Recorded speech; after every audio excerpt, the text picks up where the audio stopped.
What is up, YouTube? It's your boy, TheWalk71, PlayStation 4, and I am here with another review for you guys for the year for WWE Elimination Chamber, and this was a really good show.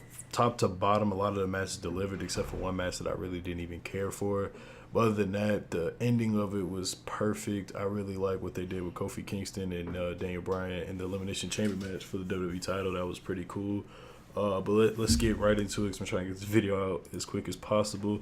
We on the pre-show, we had the WWE Cruiserweight title match. We had Akira Tozawa take on Buddy Murphy in a pretty interesting match. It started out pretty basic at the beginning, and then it would pick up towards the end when Buddy Murphy would hit like a power bomb off the top rope. Akira Tozawa would hit a suicide dive that got countered by a suplex.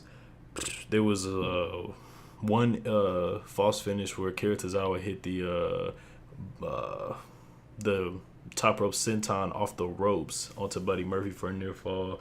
Then Akira Tozawa reversed Buddy Murphy's finisher with the octopus lock that ended up getting reversed into the Murphy's Law for the finish. It was a very short match, but during the match, you know, they did something with the New Day where they interviewed they interviewed the rest of the New Day, trying to get, you know, information from Kofi Kingston because he did have that crazy Elimination Chamber match, gauntlet match on SmackDown. So now they're trying to interview him. They put it in between the match, which was kind of weird, but it is what it is.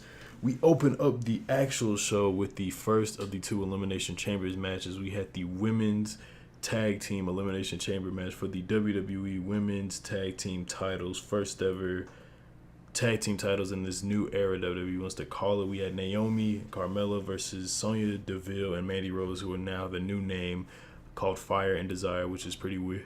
We had Tamina, Snuka, and Nia Jax, Liv Morgan and Sarah Logan, Riot Squad, and then Sasha Banks and Bayley and the Iconics.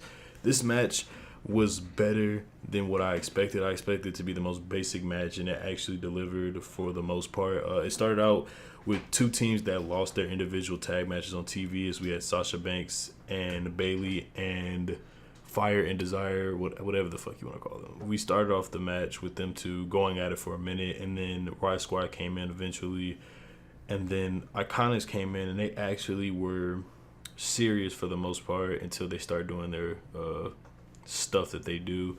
Honestly, it didn't really pick up until Nia Jax and Tamina got in, which was interesting because they started throwing people around. Naomi and Carmella got eliminated pretty early. Funny enough, you know, because the whole Carmella and Corey Graves thing right now, Carmella came out, they completely muted the crowd and muted Corey Graves, which is hilarious.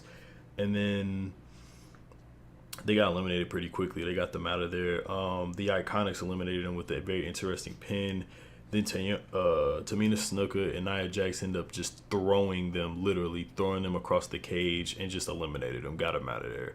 And then eventually the Riot Squad actually looked pretty good in this match. They actually went up and stood tall against Tamina Snuka and Nia Jax, which was interesting. I didn't think they were going to give them that much stuff to do in that match until they ended up getting eliminated by a double splash from Tamina Snuka. They got out of it. Then eventually Tamina Snuka and Nia Jax got eliminated because Nia Jax decided to put herself through the Elimination Chamber pod. It looked really stupid. And then Nia Jax was out of it. Then everybody just basically took out Tamina Snuka and everybody covered her. So it came down to two teams.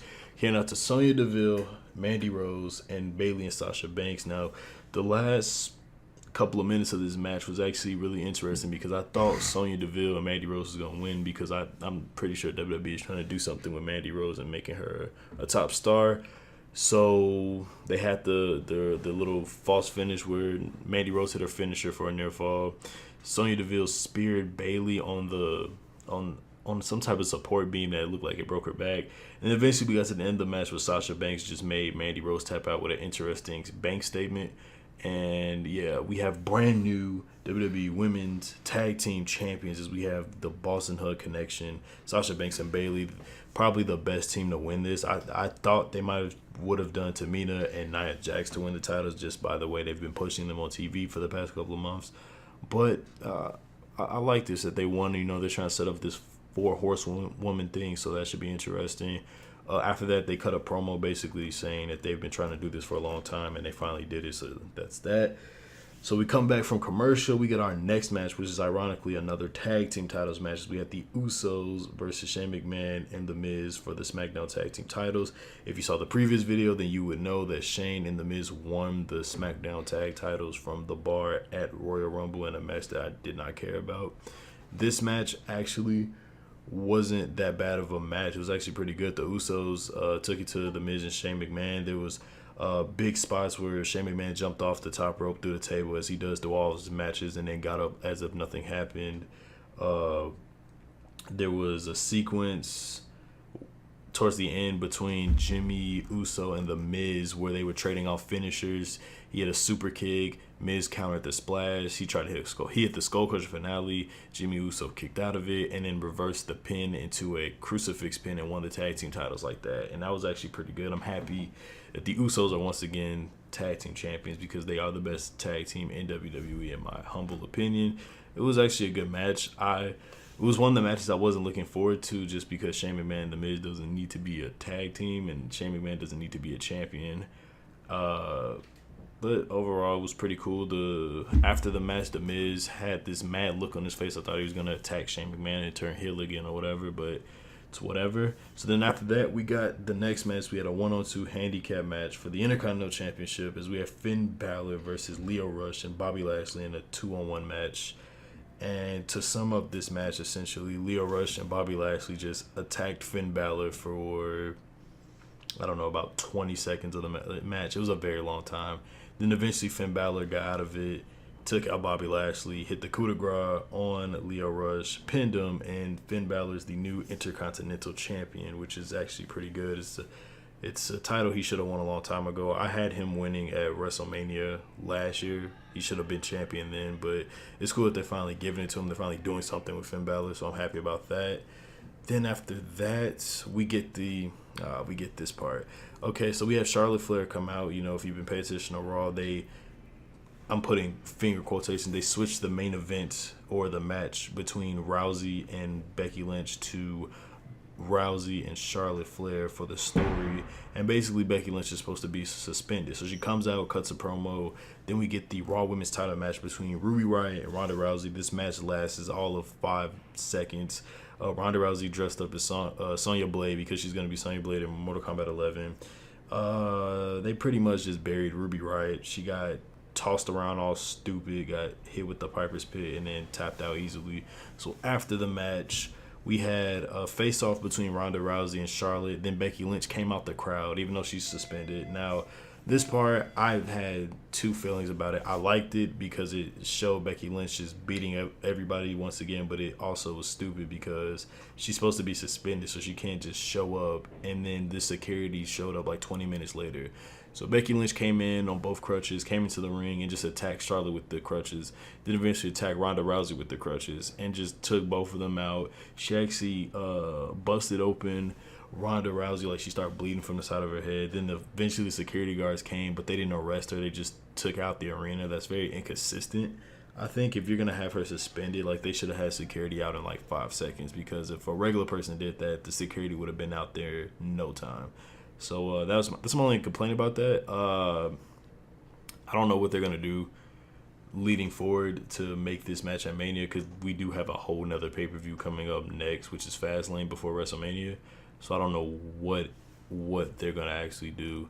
And then we get to this match. So I don't care about this match. We have Braun Strowman versus Baron Corbin, a no DQ match. Honestly, I don't know.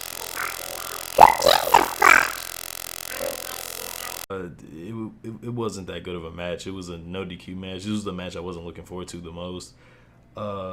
Pretty much, they just did stuff, and then eventually Drew McIntyre and Bobby Lashley got involved. They beat up Braun Strowman. They put him through a table, and Baron Corbin won, which makes no sense because Vince McMahon says that he was going to protect Braun by not having him lose to Brock at Royal Rumble, and then instead has him lose to Baron Corbin, which makes no sense whatsoever. But it is what it is. I don't know. I don't want to see this feud ever again, but I know it's going to continue probably at Fastlane in like a 6-man match with Kurt Angle and somebody else, probably Finn Balor and Braun Strowman. I don't know. I don't know what they're going to do with this. I don't care. I'm sorry. I don't care. So after that, we get to the main event, which was the second Elimination Chamber match for the WWE Championship. So we had Kofi Kingston versus Jeff Hardy versus Randy Orton, AJ Styles, Samoa Joe, and the new Daniel Bryan, the WWE Champion.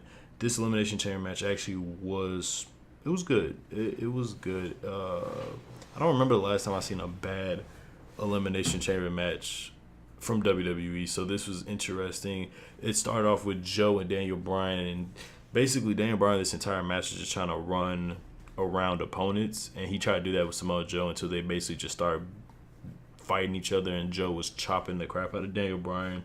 Eventually Daniel Bryan took out Samoa Joe's knee and started working on his leg. Then eventually the next person to come out was Kofi Kingston, got the big pop because of what he did on SmackDown.